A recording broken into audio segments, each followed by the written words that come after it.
అందరికీ నమస్కారం అండి. నిన్న రాష్ట్ర వ్యాప్తంగా మా పార్టీ అధ్యక్షులు పవన్ కళ్యాణ్ గారి ఆదేశాల మేరకు తెలుగుదేశం పార్టీ అధినేత చంద్రబాబు నాయుడు గారి అరెస్ట్ని నిరసిస్తూ ఒక ప్రశాంతంగా రాష్ట్ర వ్యాప్తంగా నిరసనలో పాల్గొనమని మా పార్టీ అధ్యక్షులు పవన్ కళ్యాణ్ గారు ఇచ్చిన పిలుపు మేరకు అనేక జిల్లాల నుంచి ప్రతి జన సైనికుడు, వీర మహిళ, మా నాయకులు క్షేత్రస్థాయిలో ప్రజాస్వామ్యబద్ధంగా ఎవరికి ఎక్కడా ఇబ్బంది కలగకుండా ఒక ప్రశాంతమైన వాతావరణంలో నిరసన తెలపడానికి నిన్నంతా కూడా అందరూ శ్రమించారు. ప్రతి జిల్లాలో దాదాపు అన్ని నియోజకవర్గాల్లో కూడా ఈ కార్యక్రమం ఒక ప్రశాంతమైన వాతావరణం జరిగింది. ప్రజలే స్వచ్ఛందంగా అనేక ప్రాంతాల్లో వాళ్ళు కూడా జరిగిన సంఘటన గురించి ఆలోచించుకుని ఒక నిర్ణయం తీసుకుని స్వచ్ఛందంగా ఈ బంద్లో పాల్గొన్నారు. నిన్న గుంటూరు పట్టణంలో మా పార్టీ అధ్యక్షులు వెంకటేశ్వరరావు గారు, ప్రధాన కార్యదర్శి బోనమనేని శ్రీనివాస్ యాదవ్ గారు, అదేవిధంగా నగర అధ్యక్షులు సురేష్ గారు, మా నాయకులు, కార్యకర్తలు, కార్పొరేటర్లు అక్కడ అరుండల్పేట పోలీస్ స్టేషన్లో వీళ్ళని నిర్బంధించినప్పుడు రెచ్చగొట్టే విధంగా ఒక బాధ్యత గల ప్రజాప్రతినిధి కావాలని ఘర్షణ పడ్డానికి కోసం సభ్య సమాజం తలదించుకునే విధంగా ప్రవర్తించిన తీరు చాలా బాధ కలిగించింది. అసలు ఈ సంఘటన గురించి నేను నిన్న మంగళగిరి పార్టీ ఆఫీస్లో మధ్యాహ్నం 4:30-5 గంటల మధ్య సాయంత్రం ప్రెస్ మీట్లో ఉన్నప్పుడు గుంటూరు జిల్లా ఉన్నతాధికారులు, పోలీసు అధికారులు నాతో మాట్లాడడానికి విపరీతంగా ప్రయత్నం చేశారు. ప్రెస్ మీట్ అయిన తర్వాత నేను వారితో మాట్లాడితే ఈ సంఘటన గురించి వాళ్ళు వివరించారు. వాస్తవంగా అప్పటివరకు నాకు తెలియని కూడా తెలియదు. ఎందుకంటే ఉదయం నుంచి రాష్ట్ర వ్యాప్తంగా జరుగుతున్న జిల్లాల వారీగా సమీక్షలు చేసుకుంటూ వస్తూ ఉన్నాం. నేను మా జిల్లా అధ్యక్షుడు వెంకటేశ్వరరావు ఫోన్ చేస్తే ఆయన ఎత్తలేదు. అప్పుడు బోనమనేని శ్రీనివాస్ యాదవ్ గారికి ఫోన్ చేసి ఏం జరిగిందని కనుక్కుంటే పార్టీ కార్యాలయానికి వస్తున్నామండి, వచ్చినా వివరిస్తామని చెప్పారు. మంగళగిరి పార్టీ ఆఫీస్కి వచ్చారు. వచ్చిన తర్వాత ఆ వీడియో చూపించారు. అక్కడ జరిగిన సంఘటన గురించి చెప్పారు. ఏ విధంగా ఈ ప్రభుత్వం మనం చేయాల్సిన ప్రతి కార్యక్రమం కూడా ప్రజలతో కలుపుకొని ఆ సమస్య పరిష్కారం కోసం, అదేవిధంగా మనం నిరసన తెలపడానికి ప్రశాంతమైన వాతావరణం చేద్దామని ఒక ప్రయత్నం చేసినప్పుడు రాష్ట్ర వ్యాప్తంగా ఈ ప్రభుత్వం అధికార దుర్వినియోగం చేసి ప్రతి ఒక్కరిని ఇబ్బంది పెట్టడానికి చేసిన ప్రయత్నాన్ని స్వయంగా నేను కూడా వీడియోలో చూశాను. కానీ ఒక వ్యక్తి మా పార్టీ అధ్యక్షులు పవన్ కళ్యాణ్ గారిని, అదేవిధంగా రాజకీయ ప్రస్థానంలో అనేక మందిని దూషించుకుంటూ మాట్లాడిన మాటలు మాత్రం ఎవ్వరు కూడా యాక్సెప్ట్ చేయలేరు. ఆ వీడియో చూసిన తర్వాత మేమందరం ఒకే రూమ్లో కూర్చున్నప్పుడు నేను ఎస్పీ గారికి ఫోన్ చేసి చెప్పాను, ఇది చాలా అబ్జెక్షనబుల్ అండి, తప్పు. ఇది ప్రజా జీవితంలో ఎవరు కూడా ఇట్లా మాట్లాడకూడదు. ఇదేదో రాజకీయ కోణం నుంచి నేను మాట్లాడడం లేదు, నేను సమాజం తరఫున మాట్లాడుతున్నాను. జనసేన పార్టీ ఎప్పుడు కూడా ఒకే స్టాండ్ తీసుకుంటుంది. రూల్ ఆఫ్ లా ప్రతి ఒక్కరికి సమానం, ఎన్ఫోర్స్ చేయాలి. ఇది అవసరం. దేశంలో మనం కష్టపడి మన భవిష్యత్తు, మన బిడ్డల కోసం మనం ఏర్పాటు చేసుకుంటుంటే, నిర్మాణం చేసుకుంటుంటే, సమాజాన్ని విచ్చలవిడిగా విభజించి అనవసరంగా రాజకీయ లబ్ధి కోసం కొంతమంది ప్రయత్నం చేస్తుంటే దాన్ని ఖండించాల్సిన బాధ్యత ప్రతి ఒక్కరికి ఉంటుంది. ఒక పౌరుడిగా నేను జిల్లా ఉన్నతాధికారులతో నేను మాట్లాడినప్పుడు ఇదే విషయం చెప్పాను. నిన్న రాత్రి 11:30 వరకు కంటిన్యూస్గా ఉన్నతాధికారులు, పోలీసు అధికారులు మాట్లాడుతూనే ఉన్నారు. నేను ఒకటే మాట ఇచ్చా, జనసేన పార్టీ ఎప్పుడు కూడా వైలెన్స్లో పాల్గొనదు. కానీ ఎవరైతే ఈ విధంగా మాట్లాడారో ఒక బాధ్యత కలిగిన వ్యక్తి, మీరు ఆయనకి కౌన్సిలింగ్ చేయండి, చెప్పండి, విత్డ్రా చేసుకోమనండి. మనం ఎటువంటి ఎగ్జాంపుల్ మనం సెట్ చేస్తాం మన బిడ్డలకి, మన భవిష్యత్తు మనం చేసే కార్యక్రమాలు చెప్పండి, దాని గురించి మీరు వివరించండి అన్న. కానీ పోలీస్ అధికారులు వాళ్ళు తీసుకోవాల్సిన చర్యలు తీసుకోలేదు. ఎంత ఆశ్చర్యకరమైన విషయం ఏంటంటే జనసేన పార్టీ నాయకుల్ని హౌస్ అరెస్టులు చేశారు, జనసేన పార్టీ నాయకుల్ని ఎక్కడెక్కడ పోలీస్ స్టేషన్ తరలించి ఆపేశారు. సుమారు 350 మందిని ఈరోజు గుంటూరు జిల్లాలో ఆ విధంగా ఆపారు. జనసేన పార్టీ తరఫున నేను మాట ఇచ్చాను జిల్లాధికారులకు, మేము ఎటువంటి నిరసన కూడా మేము చేయం, దయచేసి మీరు ఆ వ్యక్తితో మాట్లాడి ఇటువంటి భాష రెచ్చగొట్టే విధంగా కావాలని సమాజంలో అలజడి సృష్టించే విధంగా మాట్లాడిన మాటల్ని విత్డ్రా చేసుకోమండి, తప్పు కదా అనే విషయం నేను చెప్పాను. ఎందుకు చేయలేపారని నేను అడుగుతున్నాను. ఇంత యంత్రాంగం, ఇంతమంది అధికారులు, ఆ స్థాయిలో ఉన్న వ్యక్తులు ఎందుకు స్పందించలేదు దీని గురించి? ఎమోషనల్గా ఒక్కొక్కసారి పొరపాటున కొన్ని పదాలు దొరికితే సర్దిద్దుకుంటాం, సహజం.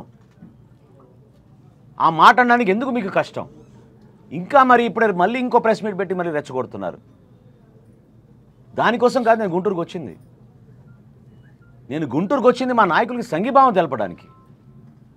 జనసేన పార్టీ ఎప్పుడు కూడా మన ప్రస్థానంలో నిజాయితీగా రాజ్యాంగాన్ని నమ్మి అధికార యంత్రాంగానికి బలం ఇచ్చి వాళ్ళు ఎన్ఫోర్స్ చేయాల్సిన రూల్ ఆఫ్ లాని ఎన్ఫోర్స్ చేయమని అందరినీ సమానంగా చూడమని కోరుకునే వ్యక్తి మా అధ్యక్షుడు పవన్ కళ్యాణ్ గారు.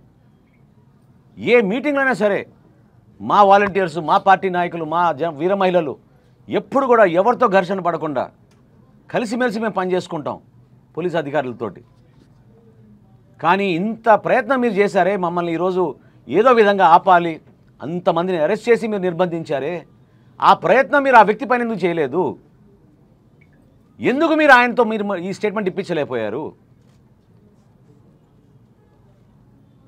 భారతదేశంలో ఇటువంటి వ్యక్తుల వలన సమాజం విచ్ఛిన్నమవుతుందని గౌరవ సుప్రీంకోర్టే తీర్పిచ్చింది కదా. 28 ఏప్రిల్ 2023లో ఆనరబుల్ జస్టిస్ జోసెఫ్ గారు, ఆనరబుల్ జస్టిస్ నాగరత్న గారు చాలా స్పష్టంగా చెప్పారు, హేట్ స్పీచ్ అనేది ఉండకూడదు మన దేశంలో. ప్రతి ఒక్కరు ముక్తకంఠంతో ఖండించాలి. భారతదేశంలో ఉన్న ప్రతి రాష్ట్రానికి, యూనియన్ టెరిటరీకి ఆదేశాలు జారీ చేశారు. ఒకళ్ళు వచ్చి కంప్లైంట్ ఇవ్వాల్సిన అవసరం కూడా లేదు. అది పోలీస్ అధికారుల బాధ్యత. సుమోటోగా తీసుకోమన్నారు కేసు. ఎవరైతే ఇట్లా రెచ్చగొట్టే విధంగా మాట్లాడుతున్నారో బాధ్యత కలిగిన వ్యక్తులు అవలంబించాల్సిన తీరు ఇది కాదు. నిజంగా నిన్న మా జిల్లా అధ్యక్షుడు వెంకటేశ్వరరావు గారు ఆవేశంగా మాట్లాడినప్పుడు చాలా సందర్భాల్లో నేను చెప్పాను, వెయిట్ చేద్దాం, నమ్మకం ఉంది వ్యవస్థ పైన, మారతారేమో అనుకున్నాను, కలిసి వస్తారనుకున్నాను. కానీ ఇదే అధికార యంత్రాంగం నిలబడలేదు.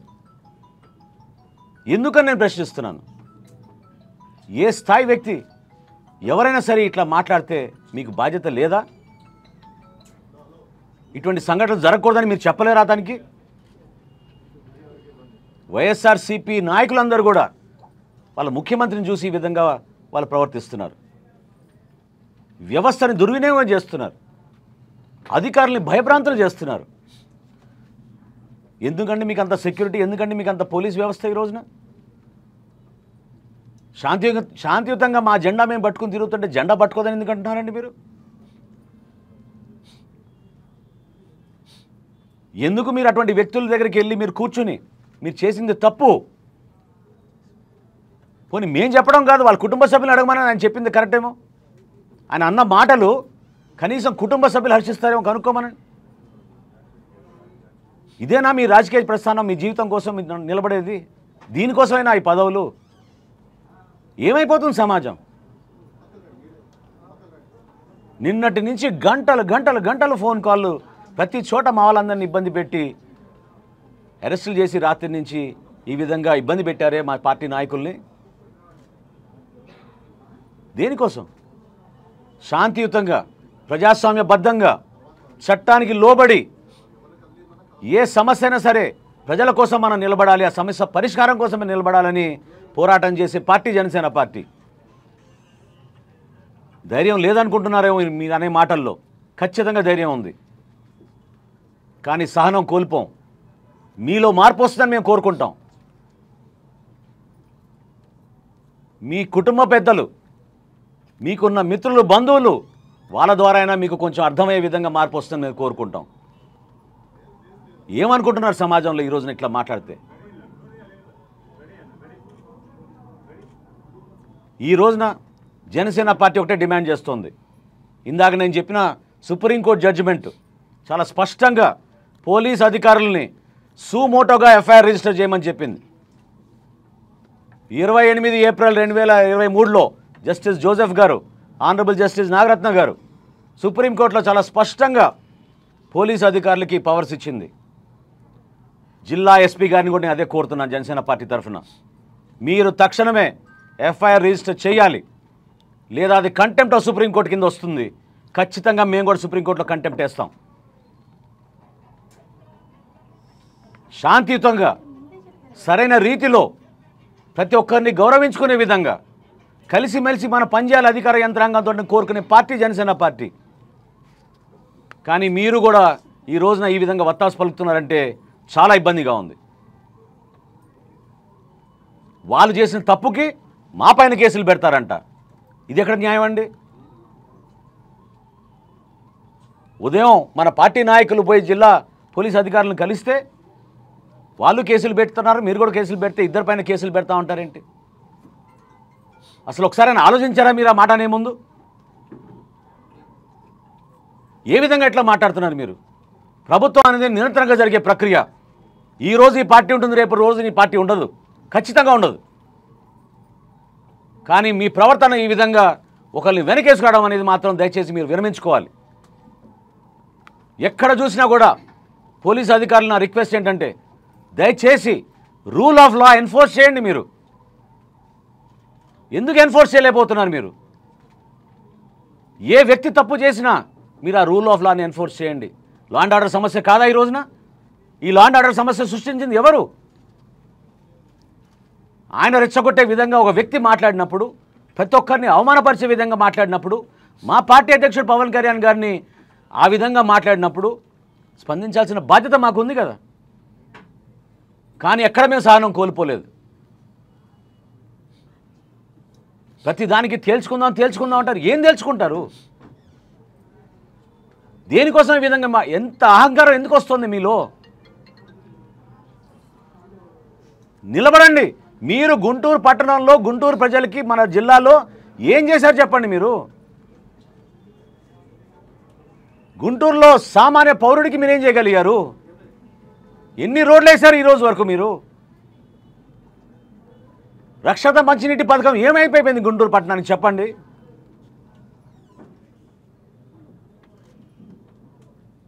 ఎందుకు ఇంత కుళ్ళు రాజకీయాలు? కుట్రపూరితంగా కావాలని రెచ్చగొట్టే విధంగా ఏం ప్రవర్తన అండి అసలు? సమాజం ఖచ్చితంగా ఖండిస్తుంది. ప్రతి ప్రజాస్వామ్యవాది ఖండిస్తారు. నిలబడండి. రేపటి రోజున ఎన్నికల్లో నిలబడండి. ప్రజలే తీర్పు చెప్తారు. నో ప్రాబ్లం, చూసుకుందాం. గతంలో కూడా మీకు 151 స్థానాలు ఇచ్చారు కదా. ఏమైపోయింది ఈ రాష్ట్రం అందరికీ తెలుస్తుంది. అంధకారంలోకి నెట్టేశారు. అంధకారంలో నెట్టేయడమే కాకుండా వనరులన్నీ కూడా కొల్లగొట్టారు. సొంత ఆస్తులు పెంచుకున్నారు. ఇవాళ ఎన్ఫోర్స్మెంట్ డైరెక్టరేట్ తమిళనాడులో దాడులు చేసింది ఇసుక రీచుల పైన. జనసేన పార్టీ అదే డిమాండ్ చేస్తోంది ఆంధ్రప్రదేశ్లో. జగన్మోహన్ రెడ్డి గారి ప్రభుత్వం వాళ్ళ పార్టీ నాయకులపైన ఖచ్చితంగా మాకున్న సమాచారం ఎన్ఫోర్స్మెంట్ డైరెక్టర్కి సమర్పిస్తాం ఈ వారంలోనే ఢిల్లీలో. వాళ్ళు కూడా అదే రీతిలో మన రాష్ట్రంలో జరుగుతున్న అవినీతి, వీళ్ళు ఏ విధంగా మన వనరులను కొల్లగొడుతున్నారో, ఏ విధంగా ఈ శాండ్ రీచ్లో వేల కోట్లు సంపాదించారో దానిపైన సమగ్రమైన విచారణ జరగాలి. తేల్చాలి అసలు వీళ్ళ విషయం ఏంటో. ఒక మంచి పరిపాలన అందించమని ప్రజలు మీకు బ్రహ్మరథం పట్టి అంత మెజార్టీ ఇస్తే ఇదా మీ పనితీరు? దీనికోసమా మీకు పదవులు వచ్చేది? వ్యక్తులతో సంబంధం లేదు ఇక్కడ. ఖచ్చితంగా నేను జిల్లా ఎస్పీ గారిని అడుగుతున్నాను. జనసేన పార్టీ నుంచి మేము డిమాండ్ చేస్తున్నాం. Section 153A, 153B, section 295A and section 505 of the IPC కింద కేసు నమోదు చేసి ఎఫ్ఐఆర్ కట్టాలి. ఇవాళ కట్టపోతే మీకే సుప్రీంకోర్టు జడ్జిమెంట్ వర్తిస్తుంది. మీరే కంటెంప్ట్ ఆఫ్ కోర్టు కింద మీరు బాధ్యులు అవుతారు. రేపు మేము పిటిషన్ మూవ్ చేస్తాం సుప్రీంకోర్టులో దీని గురించి. ఎంత అన్యాయం అండి. ఈ విధంగా ఎవరో మాట్లాడుతుంటే ఇష్టం వచ్చినట్టు రెచ్చగొడుతుంటే మీరు చేతులు జోడించుకుని కూర్చుంటారా? సమర్థించుకుంటూ ముందుకెళ్తారా? నిలబడండి. ప్రజలు కోరుకునే దానికోసమే. రాజకీయ నాయకులు పొరపాట్లు చేసిన అధికార యంత్రాంగం నిలబడుతుందని ప్రజలు కోరుకుంటారు. కానీ ఇదేంటి అసలు మనం ఊహించని విధంగా ఒక వ్యక్తులను వెనకేసుకురావడం అనేది చాలా పొరపాటు. రూల్ ఆఫ్ లా ఎన్ఫోర్స్ చేయండి, ప్రొసీజర్ ఫాలో అవ్వండి. ఖచ్చితంగా మీరు ఎఫ్ఐఆర్ రిజిస్టర్ చేయాల్సిందే.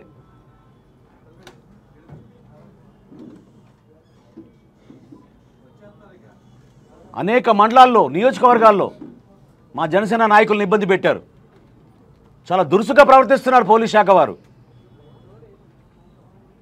జెండా పట్టుకుంటే నీ సంగతి తెలుస్తా ఉంటాడు ఒక ఆఫీసర్. ఇదే భాష. మీరు ఆఫీసర్ అండి, మేము రాజకీయ నాయకులం. మా బాధ్యత, మా పార్టీ జెండా మేము పట్టుకుని తిరుగుతాం. ఏ విధంగా అట్లా మాట్లాడగలుగుతారు? ఇళ్లలోకి వెళ్ళిపోతున్నారు దురుసుగా,